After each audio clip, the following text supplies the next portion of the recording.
Sir, ഈ ഷിംലയിലെ പള്ളിയുമായി ബന്ധപ്പെട്ട വിവാദം കഴിഞ്ഞ കുറച്ച് ദിവസമായിട്ട് മാധ്യമങ്ങളിലൊക്കെ നിറഞ്ഞു നിൽക്കുന്ന ഇതുമായി ബന്ധപ്പെട്ട് കഥകൾ, ഉപകഥകൾ ഒക്കെ പ്രചരിക്കുന്നു. യഥാർത്ഥത്തിൽ എന്താ അവിടെ നടന്നത്? ഈ ഷിംലയിലെ സഞ്ജോളി മോസ്ക്, ആ മോസ്കിൻ്റെ സമിതി, അത് നടത്തിക്കൊണ്ടിരിക്കുന്ന സമിതി ഇന്നലെ അവിടുത്തെ ഷിംല കോർപ്പറേഷൻ കമ്മീഷണർക്ക് ഒരു നിവേദനം കൊടുത്തു. ആ നിവേദനത്തിൽ പറയുന്നത് ഈ മോസ്കിൻ്റെ അനധികൃത ഭാഗങ്ങൾ എന്ന് പറഞ്ഞാൽ അനധികൃത നിർമ്മാണം, അത് നിങ്ങൾ മുദ്ര വെച്ചോളൂ എന്നാണ് നിവേദനത്തിൽ പറയുന്നത്. എന്ന് പറഞ്ഞാൽ എന്താ അർത്ഥം? അനധികൃത നിർമ്മാണം മോസ്കിൽ നടന്നിട്ടുണ്ട് എന്നാണ്. 1960 താഴത്തെ നില ഉണ്ടായിരുന്നു, പിന്നെ അതിൻ്റെ മുകളിൽ 3 നില ഉണ്ടായി. അപ്പോൾ അനധികൃത നിർമ്മാണം നടന്നിട്ടുണ്ട്, അത് പൊളിക്കണം എന്നാണല്ലോ ഇപ്പോൾ പ്രക്ഷോഭകരുടെ ആവശ്യം. അപ്പോൾ ഒരു നിലയെങ്കിലും നിലനിർത്താൻ കഴിയുമോ എന്നുള്ള തന്ത്രമായിരിക്കും ഈ അനധികൃത കൺസ്ട്രക്ഷൻ. നിങ്ങൾ മുദ്ര വെച്ചോളൂ, സീല് വെച്ചോളൂ. നിങ്ങൾ ഒരു അനധികൃത വീട് അല്ലെങ്കിൽ കെട്ടിടം വീട്ടിൽ പരിഷ്കാരം ഉണ്ടാക്കിയെന്നിരിക്കട്ടെ, നിങ്ങൾ കോർപ്പറേഷൻ കമ്മീഷണർക്ക് കൊണ്ടുപോയിട്ടേ എൻ്റെ വീട് നിങ്ങൾ അനധികൃതമായിട്ട് ആണ്, നിങ്ങൾ വന്ന് മുദ്ര വെച്ചോളൂ എന്ന് നിങ്ങളൊരു അപേക്ഷ കൊടുക്കുമോ? ഒരിക്കലും കൊടുക്കില്ല. ഇതിൽ അങ്ങനെയാ. സാധാരണ കോർപ്പറേഷൻ തന്നെ വന്ന് കണ്ടുപിടിച്ച് അത് പൊളിച്ചു കളയുന്ന പരിപാടിയാണ് ചെയ്യുക. അതെ, അല്ലെ പരാതിക്കാർ പുറത്തുള്ളവരായിരിക്കണം. ഇതെന്തും ഞങ്ങൾ മാന്യന്മാരാണ്, നിങ്ങൾ പൊളിച്ചോ നിധികളാണെന്ന് പറഞ്ഞിട്ട് അങ്ങനെ കൊണ്ടുപോയി കടൽ. ഒന്നാമത് അനധികൃതമാണെന്ന് എല്ലാവർക്കും അറിയാം. 44 ഹിയറിംഗ് ഇതുവരെ നടന്നിട്ടുണ്ട് കോർപ്പറേഷനിൽ. ഇനി ഒക്ടോബർ 5 ഹിയറിംഗ് ഉണ്ട്. അപ്പോൾ ഒക്ടോബർ 5 ഹിയറിങ്ങിന് പോയിട്ട് എന്തെങ്കിലും പറഞ്ഞാൽ മതിയല്ലോ. ഇപ്പോൾ ഒരു സൂത്രപ്പണി ചെയ്തിരിക്കുക. നിങ്ങൾ വന്ന് പൊളിച്ചോ എന്ന് പറഞ്ഞിട്ടില്ല. അനധികൃത നിർമ്മാണം പൊളിക്കുകയാണല്ലോ. മുദ്ര വെച്ചോളൂ എന്നാണ് പറയുന്നത്. എന്ന് പറഞ്ഞാൽ വാതിലടച്ച് ഒരു താഴെട്ടോ എന്നാണ് പറഞ്ഞിരിക്കുന്നത്. അത് കോടതിയിൽ കിടക്കുന്ന പ്രശ്നമാണ്. പൊളിക്കാൻ പറയുന്നില്ല അപ്പോഴും അല്ലേ? അത് പറയുന്നില്ലല്ലോ. പൊളിക്കണമെന്ന് നാട്ടുകാരാണ് പറയുന്നത്. ഇത് സംഭവം നടന്ന സ്ഥലം, ഇതിൻ്റെ ഇനി കഥ ഇപ്പോൾ അവിടെയൊക്കെ പോയി വടക്കേ ഇന്ത്യൻ പത്രങ്ങളൊക്കെ കൃത്യമായിട്ട് എഴുതിയിട്ടുണ്ട്. അപ്പോൾ മുമ്പൊക്കെ നമ്മൾ ചർച്ച ചെയ്യുന്നതിനേക്കാൾ കുറച്ചൊക്കെ വ്യത്യാസമുള്ളതാണ് യഥാർത്ഥ കഥ. ഒരു ബാർബർ ഷാപ്പിലെ തർക്കം, അതാണ് 1960 നിലവിൽ വന്ന ഒരു മോസ്കിലെത്തി നിൽക്കുന്നത്. ഒരു ബാർബർ ഷാപ്പിൽ തുടങ്ങിയ തർക്കമാണ്. അതാണ് ഈ വരുത്തന്മാർ സ്ഥലം വിടണം എന്നൊക്കെ പറയുന്ന തർക്കത്തിലൊക്കെ എത്തി നിൽക്കുന്നത്. ഇത് ഷിംലയിൽ നിന്ന് 8 കിലോമീറ്റർ അകലെ മല്യാന എന്ന് പറഞ്ഞ ഗ്രാമത്തിൽ ഉണ്ടായതാണ് ഈ തർക്കം, ഈ ബാർബർ ഷോപ്പ് എന്നൊക്കെ പറഞ്ഞത്. ഓഗസ്റ്റ് 31 ആ ഒരു കടയുടമ വിക്രം സിംഗ്, പിന്നെ ബാർബർ ഷോപ്പ് ഉടമ ഗുൽനവാസ്, അവർ രണ്ടുപേരും തമ്മിലുള്ള തർക്കത്തിലാണ് തുടങ്ങിയത്. കടയുടമ വിക്രം സിംഗ് ഹിന്ദു, മറ്റേ ബാർബർ ഷാപ്പ് ഉടമ ഗുൽനവാസ്.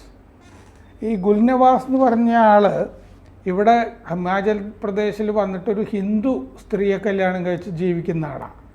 അപ്പോൾ അങ്ങനൊരു ഇഷ്യൂവും കൂടി അതിൻ്റെ അകത്ത് കാണുമായിരിക്കും. എന്നിട്ട് അവർ തമ്മിൽ തർക്കം ഉണ്ടായി കഴിഞ്ഞപ്പോൾ 6 പേര് അറസ്റ്റിലായി. അതിൽ 2 മൈനർമാരും ഉണ്ടായിരുന്നു, പ്രായപൂർത്തിയാകാത്തവർ. ഈ 6 പേരും കൂടി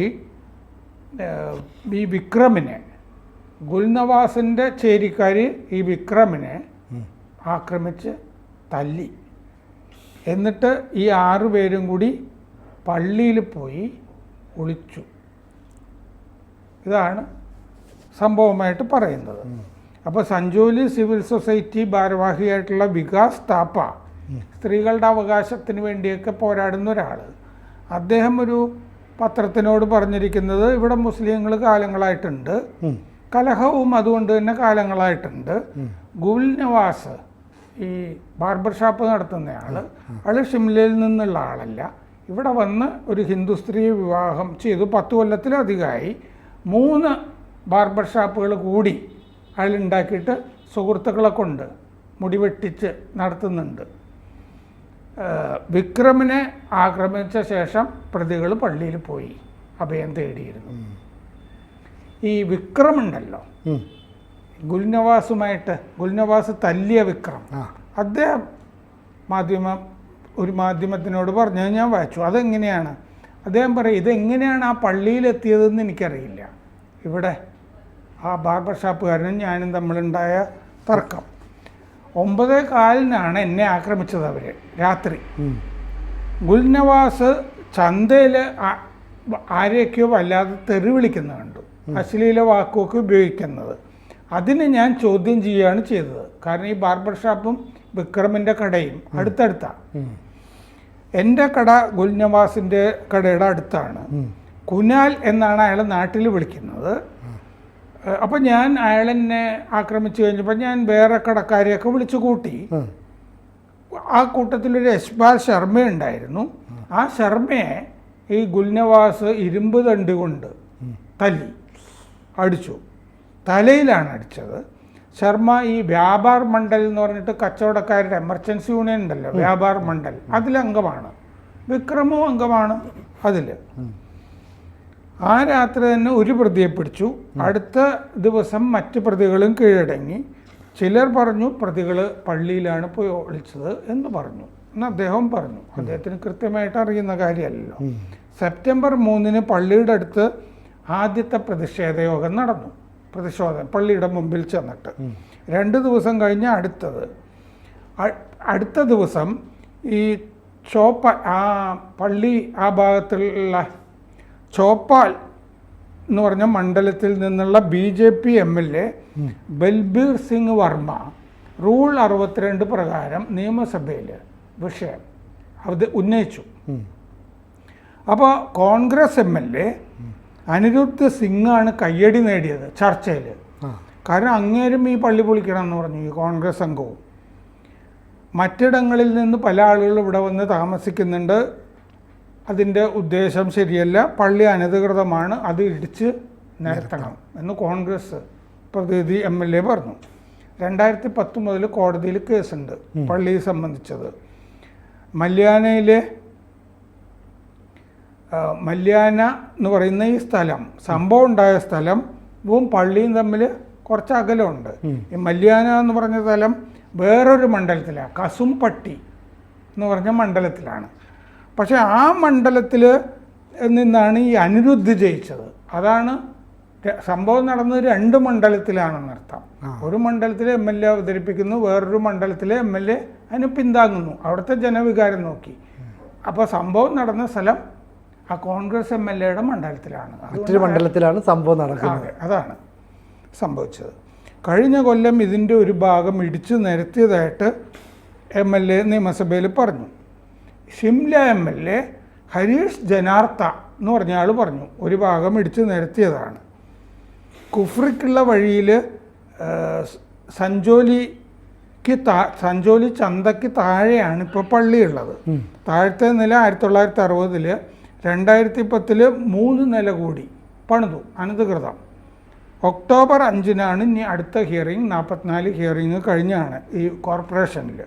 ഇപ്പോൾ ഹിന്ദു ജാഗരൺ മഞ്ച്, വ്യാപാർ മണ്ഡൽ, മഹിളാ മണ്ഡൽ, ദേവഭൂമി സംഘർഷ സമിതി, ഇത്രയും സംഘടനകൾ പ്രക്ഷോഭ രംഗത്തുണ്ട്. ഇവരുടെയൊക്കെ ആവശ്യം എന്താണെന്ന് വെച്ചാൽ ഈ വരത്തന്മാരുടെയൊക്കെ ഒരു രജിസ്റ്റർ ഉണ്ടാക്കണം. ഇവരാരെ എന്താണെന്നൊക്കെയുള്ള വിവരം വേണം. ഈ മണ്ഡി, കാംഗ്ര, സോളൻ, നിരാമൂർ എന്നിവിടങ്ങളിലും ഇങ്ങനത്തെ അനധികൃത മന്ദിരങ്ങളുണ്ട്. അതും കൈകാര്യം ചെയ്യണം. ഈ ഹിമാചൽ പ്രദേശിൽ 95.17% ജനസംഖ്യയിൽ ഹിന്ദുക്കളാണ്. അത്രയും ഭൂരിപക്ഷം അല്ലേ? മുസ്ലിങ്ങൾ 2.18% മാത്രമേ ഉള്ളൂ. സിഖുകാർ 1.16% ഉണ്ട്.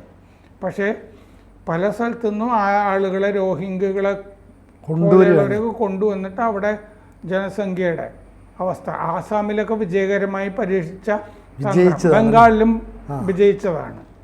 അത് ഹിമാചൽ പ്രദേശിലേക്ക് കൂടി വരുന്നു സാർ ഇപ്പോൾ ഈ പള്ളിയിൽ തന്നെ ഈ പ്രാർത്ഥിക്കാനോ മറ്റോ വരുന്ന ആൾക്കാർ മൊത്തം അവിടെയുള്ളവരല്ല, പുറത്തു നിന്നാണ് അവരെ കൊണ്ടുവരുന്നതെന്നൊരു ആരോപണമുണ്ട്. അപ്പോൾ ഇതിനു വേണ്ടിയിട്ട് ഇങ്ങനെ കുറച്ച് ആളുകളെ കൊണ്ടുവരാൻ വേണ്ടി അവരൊരു ഗൂഢതന്ത്രം അവർക്കൊരു അതിൻ്റെ സിസ്റ്റം ഉണ്ട് എല്ലായിടത്തും. ഇപ്പോൾ ഉത്തർപ്രദേശിലെ മുസഫർപൂരിൽ നിന്ന് ഉള്ള ആളാണ് ഇയാളെന്ന് പറയുന്നുണ്ട്, ഈ ബാർബർ ഷാപ്പുകാരൻ. അപ്പം മുസഫർപൂരിൽ നിന്ന് വന്നിട്ട് ഒരു ലവ് ജിഹാദ് പോലത്തെ ഒരു പരിപാടി ഇവിടെ നടന്നിട്ടുണ്ടല്ലോ. അതെ. അപ്പം അതിലുള്ള ക്ഷോഭം നേരത്തെ തന്നെ ഉണ്ടാവും. അപ്പം അതുകൊണ്ട് ആണ് ഇപ്പോൾ ഈ പള്ളിക്കാർ പോയിട്ട് ഞങ്ങളുടെ അനധികൃത ഭാഗങ്ങൾ നിങ്ങൾ മുദ്ര വെച്ചോളൂ എന്ന് നിവേദനം കൊടുക്കുന്നതാണ് ഇതിൽ ഏറ്റവും വിചിത്രമായ സംഭവം ഉണ്ടായത്. അല്ല, അത് ഈ ഒരു കാരണവശാലും ഇത് പൊളിക്കരുത്, ഞങ്ങൾ ഭയങ്കര നിഷ്കളങ്കരാണ് എന്ന് ബോധ്യപ്പെടുത്താനുള്ള ഒരു പാഴ്ശ്രമം തന്നെ നമുക്ക് അതിനെ പറയാൻ പറ്റത്തുള്ളൂ. അതെ, മുമ്പൊക്കെ രാഷ്ട്രീയ പാർട്ടികൾ ഇവരുടെ കൂടെ ചെറിയ വോട്ട് ബാങ്ക് ആണെങ്കിലും കൂടെ നിന്നിട്ടുണ്ടാവും. എന്നാൽ പിന്നെ ഇങ്ങനെ ഒരു ശ്രമം നടത്താമെന്ന് ആരെങ്കിലും ചിലപ്പോൾ വക്കീലോ മറ്റോ ഒക്കെ ഉപദേശിച്ചിട്ടുണ്ടാവും. അതുകൊണ്ട് പ്രയോജനമൊന്നുമില്ല. കാരണം എന്താണെന്ന് വെച്ച് കഴിഞ്ഞാൽ പ്രക്ഷോഭം അതുപോലെ രൂക്ഷവും വിപുലവുമാണ്. അതിൻ്റെ മുമ്പിൽ പിടിച്ചു നിർത്താൻ പറ്റില്ല എന്നുള്ളതുകൊണ്ട് ഒരു തൊടിന്യായം പറഞ്ഞു നോക്കുന്നതാണ്. എന്തായാലും ഈ ഷിബ്ല പള്ളിയുമായി ബന്ധപ്പെട്ട കൂടുതൽ കാര്യങ്ങളാണ് കൃത്യമായിട്ട് സാർ പ്രേക്ഷകരുമായി പങ്കുവച്ചത്. എന്തായാലും ഇതുമായി സംബന്ധിച്ച് ഇനി അടുത്ത നീക്കങ്ങൾ എന്താണെന്ന് നമുക്ക് കാത്തിരിക്കാം. കൂടുതൽ വാർത്തകളും വിശേഷങ്ങളും നിങ്ങളിലേക്ക് എത്താൻ ABC മലയാളം സബ്സ്ക്രൈബ് ചെയ്യുക, ബെൽബട്ടനും അമർത്തുക.